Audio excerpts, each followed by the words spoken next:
Welcome to CSR centre. CSR online training Kannada ಚಾನೆಲ್ಗೆ ನಿಮ್ಮೆಲ್ಲರಿಗೂ ಸ್ವಾಗತ. ನೀವಿನ್ನ ನಮ್ಮ ಚಾನೆಲ್ ಅನ್ನ ಸಬ್ಸ್ಕ್ರೈಬ್ ಮಾಡಿಲ್ಲ ಅಂದ್ರೆ ಪ್ಲೀಸ್ ಸಬ್ಸ್ಕ್ರೈಬ್ ಮಾಡಿ ಮತ್ತು ಬೆಲ್ ಐಕನ್ ಅನ್ನ ಕ್ಲಿಕ್ ಮಾಡಿ. ನಮ್ಮ ಚಾನೆಲ್ ಅಲ್ಲಿ ಬರುವಂತಹ ಎಲ್ಲ ಹೊಸ ವಿಡಿಯೋಗಳನ್ನ ನೋಡೋದಕ್ಕೋಸ್ಕರ ನಮ್ಮ ಚಾನೆಲ್ ಅಲ್ಲಿ ಬರುವಂತಹ ವಿಡಿಯೋಗಳು ಇಷ್ಟ ಆದಲ್ಲಿ ಪ್ಲೀಸ್ ಲೈಕ್ ಮಾಡಿ ಮತ್ತು ಶೇರ್ ಮಾಡಿ.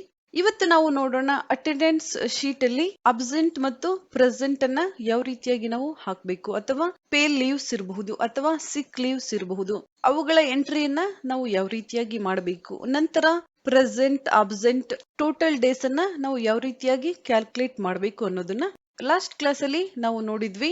ಡೇಟಾ ವ್ಯಾಲಿಡೇಷನ್ ಫಾರ್ಮುಲಾ ಇರಬಹುದು ಅಥವಾ ಟೆಕ್ಸ್ಟ್ ಫಾರ್ಮುಲಾ ಇರಬಹುದು, ಯಾವ ರೀತಿಯಾಗಿ ನಾವು ಈ ಫಾರ್ಮುಲಾಗಳನ್ನ ಯೂಸ್ ಮಾಡಬೇಕು ಅಂತ. ಅದೇ ರೀತಿಯಾಗಿ ಇವತ್ತು ಸಹ ಕೆಲವು ಫಾರ್ಮುಲಾಸ್ ಅನ್ನ ನಾವಿಲ್ಲಿ ಯೂಸ್ ಮಾಡಬೇಕಾಗುತ್ತೆ.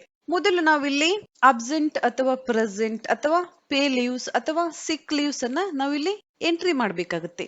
ನಾವಿಲ್ಲಿ ಪ್ರತಿಯೊಂದು ಸೆಲ್ ಅಲ್ಲಿ ಕ್ಲಿಕ್ ಮಾಡಿ ಪ್ರೆಸೆಂಟ್ ಅಥವಾ ಅಬ್ಸೆಂಟ್ ಈ ರೀತಿಯಾಗಿ ಸಹ ನಾವಿಲ್ಲಿ ಎಂಟ್ರಿಯನ್ನ ಮಾಡಬಹುದು, ಅಥವಾ ನಾವಿಲ್ಲಿ ಡೇಟಾ ವ್ಯಾಲಿಡೇಷನ್ ಆಪ್ಷನ್ ಸಹ ನಾವಿಲ್ಲಿ ಯೂಸ್ ಮಾಡಬಹುದು. ಯಾವ ರೀತಿಯಾಗಿ ಅಂತ ನೋಡೋಣ. ಡಿಲೀಟ್ ಮಾಡ್ತಾ ಇದ್ದೀನಿ. ನಂತರ ನಾವಿಗೆ ಸೆಲೆಕ್ಟ್ ಮಾಡಬೇಕಾಗುತ್ತೆ ಈ ಏರಿಯಾವನ್ನ. ನಾವಿಲ್ಲಿ ಯಾವ ಒಂದು ಸೆಲ್ ಗಳಲ್ಲಿ ಅಬ್ಸೆಂಟ್ ಅಥವಾ ಪ್ರೆಸೆಂಟ್ ಡೀಟೇಲ್ಸ್ ಅನ್ನ ಫಿಲ್ ಮಾಡಬೇಕು ಆ ಏರಿಯಾವನ್ನ ನಾವಿಲ್ಲಿ ಸೆಲೆಕ್ಟ್ ಮಾಡಬೇಕಾಗುತ್ತೆ ಈ ರೀತಿಯಾಗಿ. ನಂತರ data menu, data validation option ಮೇಲೆ ನಾವಿಲ್ಲಿ ಕ್ಲಿಕ್ ಮಾಡಬೇಕಾಗುತ್ತೆ. ನಂತರ ನಾವಿಲ್ಲಿ ಎನಿ ವ್ಯಾಲ್ಯೂ ಪ್ಲೇಸ್ ಅಲ್ಲಿ ನಾವಿಲ್ಲಿ ಲೀಸ್ಟ್ ಅನ್ನ ಸೆಲೆಕ್ಟ್ ಮಾಡಬೇಕಾಗುತ್ತೆ. ನಂತರ ನಾವಿಲ್ಲಿ ಟೈಪ್ ಮಾಡಬೇಕಾಗುತ್ತೆ ಪ್ರೆಸೆಂಟ್. ಪಿ ಲೆಟರ್ ಅನ್ನ ನಾವಿಲ್ಲಿ ಟೈಪ್ ಮಾಡಬಹುದು. ನಂತರ ಕಾಮ ನಾನಿಲ್ಲಿ ಯೂಸ್ ಮಾಡ್ತಾ ಇದ್ದೀನಿ. ನಂತರ ಅಬ್ಸೆಂಟ್ ಗೆ ನಾನಿಲ್ಲಿ AB ಲೆಟರ್ಸ್ ಅನ್ನ ಟೈಪ್ ಮಾಡ್ತಾ ಇದ್ದೀನಿ. ನಂತರ SL ಅಂದ್ರೆ ಸಿಕ್ ಲೀವ್ಸ್ ಅಂತೇಳಿ ನಾವಿಲ್ಲಿ ತಿಳ್ಕೊಬೇಕಾಗುತ್ತೆ. ನಂತರ PL ಅಂದ್ರೆ ಪೇ ಲೀವ್ಸ್. ಈ ರೀತಿಯಾಗಿ ನಾವಿಲ್ಲಿ ಟೈಪ್ ಮಾಡಬೇಕಾಗುತ್ತೆ ಯಾವ ಒಂದು ಡೀಟೇಲ್ಸ್ ನಮ್ಗಿಲ್ಲಿ ಬೇಕು. ನಂತರ ಓಕೆ ಆಪ್ಷನ್ ಮೇಲೆ ನಾನಿಲ್ಲಿ ಕ್ಲಿಕ್ ಮಾಡ್ತಾ ಇದ್ದೀನಿ. ನಂತರ ನೀವಿಲ್ಲಿ ನೋಡಬಹುದು ಯಾವ ಒಂದು ಸೆಲ್ ಅಲ್ಲಿ ನೀವಿಲ್ಲಿ ಕ್ಲಿಕ್ ಮಾಡ್ತೀರಾ ಈ ರೀತಿಯಾದ ಆಪ್ಷನ್ಸ್ ನಮ್ಗಿಲ್ಲಿ ಸಿಗುತ್ತೆ. ನಾವಿಲ್ಲಿ ಸೆಲೆಕ್ಟ್ ಮಾಡ್ಕೋಬಹುದು ಪ್ರೆಸೆಂಟ್ ಅಥವಾ ಅಬ್ಸೆಂಟ್. ಇಲ್ಲಿ ಸಹ ನಾವಿಲ್ಲಿ ಕ್ಲಿಕ್ ಮಾಡಿದ್ರೆ ಪ್ರೆಸೆಂಟ್ ಅಥವಾ ಅಬ್ಸೆಂಟ್ ಈ ರೀತಿಯಾಗಿ ನಾವಿಲ್ಲಿ ಸೆಲೆಕ್ಟ್ ಮಾಡ್ಕೋಬೇಕಾಗುತ್ತೆ ಪ್ರೆಸೆಂಟ್ ಅಥವಾ ಅಬ್ಸೆಂಟ್. ಈ ರೀತಿಯಾಗಿ ನಾವಿಲ್ಲಿ ಎಲ್ಲಾ ಡೀಟೇಲ್ಸ್ ಅನ್ನ ಫಿಲ್ ಮಾಡಬೇಕಾಗುತ್ತೆ. ನೀವಿಲ್ಲಿ ನೋಡಬಹುದು ಈ ರೀತಿಯಾಗಿ ನಾನು ಪ್ರೆಸೆಂಟ್ ಅಬ್ಸೆಂಟ್ ಅನ್ನ ಫಿಲ್ ಮಾಡಿ ಆಗಿದೆ. ನೀವು ಇದೇ ರೀತಿಯಾಗಿ ಡೇಟಾವನ್ನ ಎಂಟ್ರಿ ಮಾಡಬೇಕಾಗುತ್ತೆ. ನಂತರ ನೀವಿಲ್ಲಿ ನೋಡಬಹುದು ಎಲ್ಲಾ ಕಲರ್ ಇಲ್ಲಿ ವೈಟ್ ಕಲರ್ ಇದೆ. ನನಗಿಲ್ಲಿ ಬೇರೆ ಕಲರ್ ಅನ್ನ ಫಿಲ್ ಮಾಡಬೇಕಾಗಿದೆ ಅಥವಾ ಯಾವುದೇ ಒಂದು ಸೆಲ್ ಅನ್ನ ಹೈಲೈಟ್ ಮಾಡಬೇಕಾಗಿದೆ ಅಂದಾಗ ಕಂಡೀಷನಲ್ ಫಾರ್ಮೆಟಿಂಗ್ ಫಾರ್ಮುಲಾವನ್ನ ನಾವಿಲ್ಲಿ ಯೂಸ್ ಮಾಡಬೇಕಾಗುತ್ತೆ. ಈ ರೀತಿಯಾಗಿ ಈ ರೋಗಳನ್ನ ನಾವಿಲ್ಲಿ ಸೆಲೆಕ್ಟ್ ಮಾಡಬೇಕಾಗುತ್ತೆ. ಸೆಂಟರ್ ಅಲೈನ್ ನಾನಿಲ್ಲಿ ಕೊಡ್ತಾ ಇದ್ದೀನಿ. ನಂತರ ಕಂಡೀಷನಲ್ ಫಾರ್ಮೆಟಿಂಗ್ ಆಪ್ಷನ್ ಮೇಲೆ ಕ್ಲಿಕ್ ಮಾಡಬೇಕಾಗುತ್ತೆ. ಹೈಲೈಟ್ ಸೆಲ್ ರೂಲ್ಸ್, ಇಲ್ಲಿ ನಾವು ಟೆಕ್ಸ್ಟ್ ದಟ್ ಕಂಟೈನ್ಸ್ ಆಪ್ಷನ್ ಅನ್ನ ತಗೋಬೇಕಾಗುತ್ತೆ.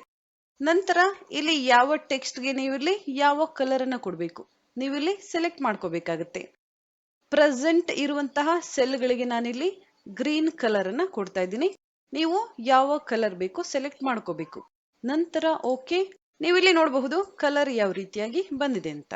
ನಂತರ ಸೆಲೆಕ್ಟ್, ಈ ರೀತಿಯಾಗಿ ನಾನಿಲ್ಲಿ ಸೆಲೆಕ್ಟ್ ಮಾಡ್ತಾ ಇದ್ದೀನಿ. Conditional formatting option, highlight cell rules, text that contains. ನಂತರ ಅಬ್ಸೆಂಟ್ ಅನ್ನ ನಾನಿಲ್ಲಿ ತಗೊಳ್ತಾ ಇದ್ದೀನಿ. ಅಬ್ಸೆಂಟ್ ಇರುವಂತಹ ಸೆಲ್ ಗಳಿಗೆ ಯಾವ ಕಲರ್ ಅನ್ನ ನಾವಿಲ್ಲಿ ಫಿಲ್ ಮಾಡಬೇಕು. ನಾನಿಲ್ಲಿ ರೆಡ್ ಕಲರ್ ಅನ್ನ ಫಿಲ್ ಮಾಡ್ತಾ ಇದ್ದೀನಿ. ನಂತರ ಓಕೆ ನಾನಿಲ್ಲಿ ಕೊಡ್ತಾ ಇದ್ದೀನಿ. ನೀವಿಲ್ಲಿ ನೋಡಬಹುದು ಕಲರ್ ಯಾವ ರೀತಿಯಾಗಿ ಫಿಲ್ ಆಗಿದೆ ಅಂತ. ನಂತರ select, conditional formatting option, highlight cell rules, text that contains. ನಂತರ ಸಿಕ್ ಲೀವ್ ಅನ್ನ ನಾವಿಲ್ಲಿ ತಗೊಳ್ಳೋಣ. ಯಾವ ಕಲರ್ ಬೇಕು, ನಾನಿಲ್ಲಿ ಯೆಲ್ಲೋ ಕಲರ್ ಅನ್ನ ಫಿಲ್ ಮಾಡ್ತಾ ಇದ್ದೀನಿ. ನಂತರ ಓಕೆ. ನೀವಿಲ್ಲಿ ನೋಡಬಹುದು ಕಲರ್ ಇಲ್ಲಿ ಫಿಲ್ ಆಗಿದೆ. ನಂತರ ಸೆಲೆಕ್ಟ್, ಇಲ್ಲಿ ನೀವು ನೋಡಬಹುದು ಪೇ ಲೀವ್ಸ್ ಸೆಲ್ ಸಹ ಇಲ್ಲಿ ಗ್ರೀನ್ ಕಲರ್ ಅಲ್ಲಿ ಫಿಲ್ ಆಗಿದೆ.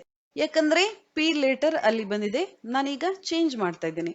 Conditional formatting option, highlight cell rules, text that contains. PL letter ಅನ್ನ ನಾನಿಲ್ಲಿ ಸೆಲೆಕ್ಟ್ ಮಾಡಬೇಕಾಗಿದೆ. ನಂತರ ಯಾವ ಕಲರ್ ಬೇಕು ನಾನಿಲ್ಲಿ ಫಿಲ್ ಮಾಡಬೇಕಾಗುತ್ತೆ.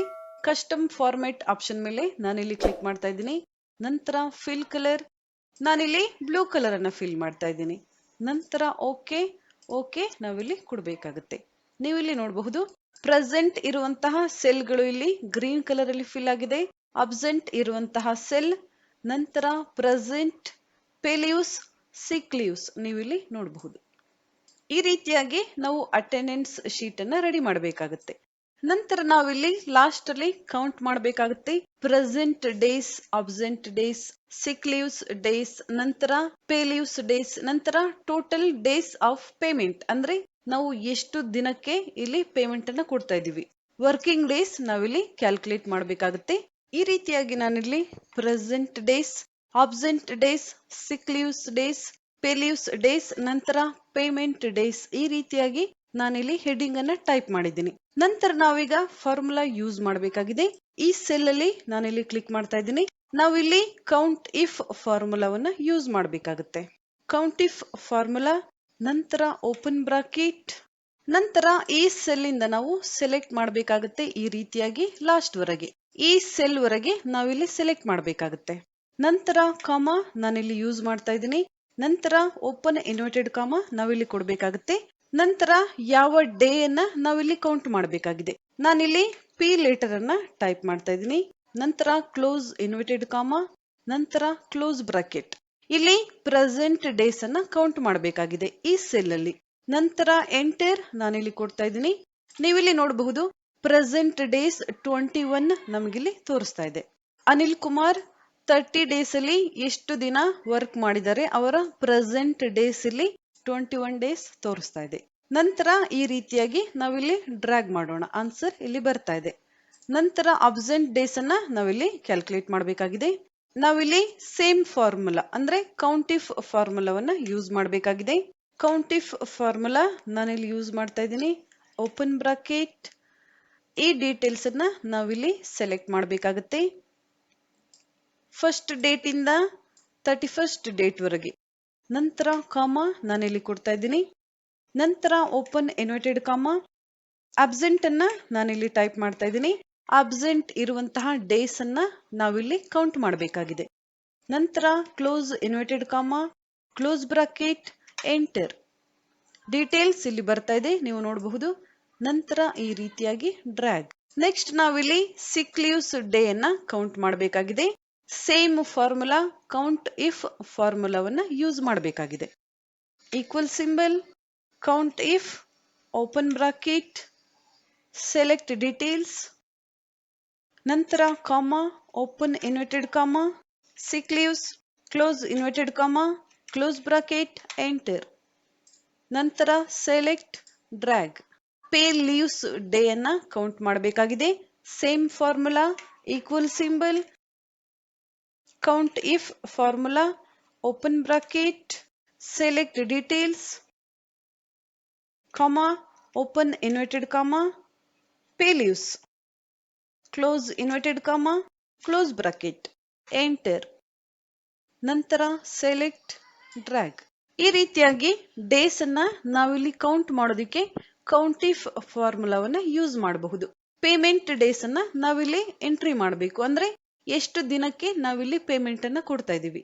ನಾವಿಲ್ಲಿ ಅಬ್ಸೆಂಟ್ ಡೇಸ್ ಅನ್ನ ಪೇಮೆಂಟ್ ಗೆ ಸೇರಿಸೋದಿಲ್ಲ. ಅಬ್ಸೆಂಟ್ ಆಗಿರುವಂತಹ ದಿನದ ಪೇಮೆಂಟ್ ಅನ್ನ ನಾವಿಲ್ಲಿ ಕೊಡೋದಿಲ್ಲ. ಸಿಕ್ ಲೀವ್ಸ್, ಪೇಮೆಂಟ್ ಲೀವ್ಸ್, ನಂತರ ಪ್ರೆಸೆಂಟ್ ಲೀವ್ಸ್, ಈ ದಿನದ ಪೇಮೆಂಟ್ ಅನ್ನ ಮಾತ್ರ ನಾವಿಲ್ಲಿ ಕೊಡ್ತೀವಿ. ನಾವೀಗ ಟೋಟಲ್ ಮಾಡಬೇಕಾಗಿದೆ. ಈಕ್ವಲ್ ಸಿಂಬಲ್, ಪ್ರೆಸೆಂಟ್ ಡೇಸ್ ಅನ್ನ ನಾನಿಲ್ಲಿ ತಗೊಳ್ತಾ ಇದ್ದೀನಿ. ನಂತರ ಪ್ಲಸ್ ಸಿಂಬಲ್ ಅನ್ನ ನಾವಿಲ್ಲಿ ಯೂಸ್ ಮಾಡಬೇಕಾಗಿದೆ. ಸಿಕ್ ಲೀವ್ಸ್ ಅನ್ನ ಆಡ್ ಮಾಡ್ತಾ ಇದ್ದೀನಿ. ನಂತರ ಪ್ಲಸ್ ಪೇ ಲೀವ್ಸ್ ಅನ್ನ ನಾನಿಲ್ಲಿ ಆಡ್ ಮಾಡ್ತಾ ಇದ್ದೀನಿ. ನಾವಿಲ್ಲಿ number of present days, sick leaves, payment leaves, ಈ ದಿನದ ಪೇಮೆಂಟ್ ಅನ್ನ ನಾವಿಲ್ಲಿ ವರ್ಕರ್ಸ್ಗೆ ಕೊಡ್ತಾ ಇದ್ದೀವಿ. ಈ 3 ಸೆಲ್ ಅನ್ನ ನಾವಿಲ್ಲಿ ಟೋಟಲ್ ಮಾಡಬೇಕಾಗಿದೆ. ಎಂಟರ್. ನೀವಿಲ್ಲಿ ನೋಡಬಹುದು ಟೋಟಲ್ ಆಗಿ ಬಂದಿದೆ. ಸೆಲೆಕ್ಟ್, ಡ್ರ್ಯಾಗ್, ಈ ರೀತಿಯಾಗಿ ಇಲ್ಲಿ ನೀವು ನೋಡಬಹುದು ಪೇಮೆಂಟ್ ಡೇಸ್ ನಮಗಿಲ್ಲಿ ಬಂದಿದೆ. ಈ ರೀತಿಯಾಗಿ ಸೆಲೆಕ್ಟ್, ಸೆಂಟರ್ ಅಲೈನ್ ನಾನಿಲ್ಲಿ ಮಾಡ್ತಾ ಇದ್ದೀನಿ ಈ ರೀತಿಯಾಗಿ. ನಂತರ ನಾವಿಲ್ಲಿ ಯಾವುದೇ ಕಲರ್ ಅಥವಾ ಯಾವುದೇ ಎಫೆಕ್ಟ್ ಅನ್ನ ನಾವಿಲ್ಲಿ ಕೊಡಬಹುದು. ನಂತರ ಫಾಂಟ್ ಸೈಜ್ ಅನ್ನ ನಾನಿಲ್ಲಿ ಕಡಿಮೆ ಮಾಡ್ತಾ ಇದ್ದೀನಿ.